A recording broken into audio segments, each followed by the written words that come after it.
नाज़रीन, अवामी न्यूज़ में ख़बर जो सिलसिलो जारी है। वहाँ के खिपरो का ख़बर ॾींदा आहियूं। खिपरो में सिंध हुकूमत जे लॉकडाउन जे ऐलान खां पोइ अॼु 27वें ॾींहुं बि लॉकडाउन जुज़वी तौर ते रहियो। खिपरो जे मुख़्तलिफ़ बाज़ारूं जुज़वी तौर ते खुलियल रहियूं। हिन बारे सां वधीक तफ़सील ॿुधाए रहियो हरीश केबीसी पंहिंजी इन रिपोर्ट में। जी नाज़रीन, अॼु इन वक़्तु मौजूद आहियां खिपरे में, जिथे अॼु सिंध हुकूमत जे लॉकडाउन जे ऐलान खे 27 ॾींहुं गुज़री वियो। अॼु खिपरे में जेको दुकान आहे उहे जुज़वी तौर खुली विया। तव्हां ॾिसी सघो था मुंहिंजे बैक साइड ते मार्केट में उहे खुलियल आहिनि।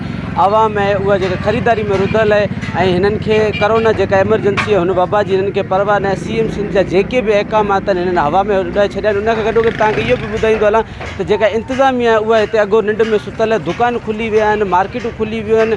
सांगड़ रोड आहे, CNG रोड आहे, मीरपुरखास रोड आहे, हुननि जा जेके बि दुकानूं आहिनि सभु खुली वियूं आहिनि।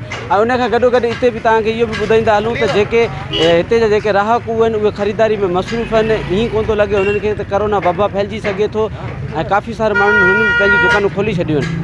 कैमरामैन गुलाम शबीर सां गॾु हरीश केबीसी, अवामी न्यूज़ खिपरो। वधीक ख़बरनि ऐं तफ़सील जे लाइ विज़िट कयो असांजी वेबसाइट awamiNewsHD.com ऐं ॾिसंदा रहो अवामी न्यूज़ HD।